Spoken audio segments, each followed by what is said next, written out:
શું કહેશો કે બહુ ગંભીર બાબત છે, 28 પેસેન્જરની બસ છે અને આમોદના પેસેન્જરોને, આમોદના વિદ્યાર્થીઓને દોડા કે દાંડા જે રસ્તામાં ગામ આવે છે ત્યાં આગળ તેમને ઊભા કરી દેવામાં આવે છે અને દંડાને લઈને ઊભા થઈ જાય છે। કેટલા વાલીઓને તેમને ઊભા કરીને ધમકી આપવામાં આવે છે। આ તો ખોટું છે કે સ્ટુડન્ટને ધમકી ના આપવી પડે, એમ કે સ્ટુડન્ટનો શું વાંક છે? તમારે જે બી પ્રોબ્લેમ હતો મેનેજમેન્ટને તમારે કહેવાનું હતું, સ્કૂલની પ્રિન્સિપલને તમારે વાત કરવાની હતી। સ્ટુડન્ટને જોર જબરદસ્તી ધમકી કરીને મતલબ નથી, એવી રીતે તો જગ્યાનું સોલ્યુશન આવે જ નહીં ને। દરેક છોકરા ફીસ ભરી છે તો દરેકના સીટ મળવી જરૂરી જ છે, કોઈ ફ્રીમાં તો ટ્રાવેલિંગ કરતું નથી। એટલે એવું ના હોય કે તમે ઊભા થાવ ને અમારા છોકરા બેસે। એમને દાંડાવાળાને પેરેન્ટ્સને બી સમજવું પડે કે આપણે જે પ્રોબ્લેમ છે પ્રિન્સિપલ સાથે સોલ્વ કરાય, ના કે સ્ટુડન્ટ સાથે। તો શું આપણે આવનાર સમયની અંદર શું તમારી રજૂઆત રહેશે બેન? સોલ્યુશન લાવે, કાં તો બસ નાની પડતી હોય તો બીજી ટ્રાન્સપોર્ટેશન માટે બસ મુકાવે, કે એક જ બસમાં આટલા બધા સ્ટુડન્ટો ના ટ્રાવેલિંગ કરી શકે ને। મિનિમમ સીટ છે, દરેક સ્ટુડન્ટને દરેક સીટ મળવી જરૂરી છે ને। કલાકનો રસ્તો ટ્રાવેલિંગ છે તે કલાક છોકરું બેગ વજન લઈને ઊભું તો ના રહી શકે। કેટલા કિલોમીટર તમારા વિદ્યાર્થીઓ અભ્યાસ કરે છે? 30 કિલોમીટર આવવા જવાનું કે ખાલી જવાનું? જવાનું 30 કિલોમીટર, આવવાનું ને એમ બી 2 વાગે સ્કૂલ છૂટે છે તો 4 વાગે ઘરે આવે છે। સૌ પહેલા આમોદના સ્ટુડન્ટને લેવામાં આવે ને હવે લાસ્ટ આમોદના સ્ટુડન્ટને ડ્રોપ કરવામાં આવે, એટલે આખું 2 કલાક ટ્રાવેલિંગ કરે છે છોકરા। એટલે આવું છે, એટલે થોડુંક આ મેનેજમેન્ટનું પ્રોબ્લેમ છે, એટલે સોલ્યુશન લાવવું જરૂરી છે।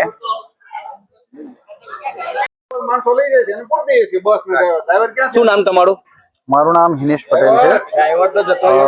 મારી છોકરી અહીંયા 5th સ્ટેન્ડર્ડમાં કેપીએસમાં અભ્યાસ કરે છે। આજ રોજ સ્કૂલ બસ એક તો પહેલા તો બાળકો એમાં ઓવરલોડ જાય છે, બેસવા માટે જગ્યા નથી રહેતી। એના કારણે આજુબાજુના ગામના છોકરાઓના માતા પિતાઓ સાથે અમારો ઇન્ટરનલ ઇસ્યુ થાય છે, સંબંધો બગડે છે ને આ રજૂઆત વારંવાર સ્કૂલ મેનેજમેન્ટ પ્રિન્સિપલને પણ કરવામાં આવી છે, પણ આટલું કહેવા છતાં આજ સુધી હજી કોઈક પરફેક્ટ એનું સોલ્યુશન મળ્યું નથી।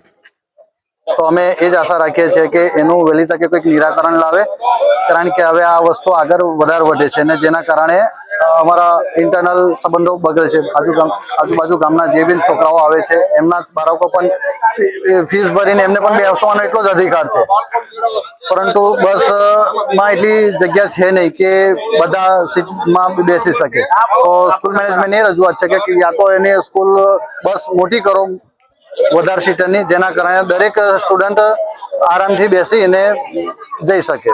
સાંભળવામાં એવું મળ્યું છે કે 45 છોકરા બાળકોને અહીંયાથી ભરીને જાય છે અને 28 જ પેસેન્જરની કેપેસિટીની બસ છે। હા બિલકુલ હશે, બસ નાની જ છે, એમાં કોઈ ઇસ્યુ નથી। એના માટે એમને કમ્પલસરી બસની સીટિંગ વધારે થાય એ પ્રમાણે વ્યવસ્થા કરવી જોઈએ।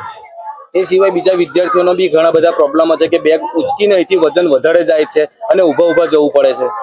હા, એ જગ્યાના અભાવને કારણે એ વસ્તુ રહેવાની જ। બેગમાં આજે જોવા જઈએ તો સ્કૂલનો લોડ જનરલી આજનો અભ્યાસ એટલો બધો છે કે બેગનું વજન એમના કરતાં વધારે પડતું લેવામાં આવે છે, તો એક તો એનું ભાર ઉઠાવવાનો ને એમાંય જગ્યા ના મળે, એટલે એમને ઘણી બધી તકલીફો થાય છે બસમાં ઉભું રહેવામાં। શું રજૂઆત છે તમારી?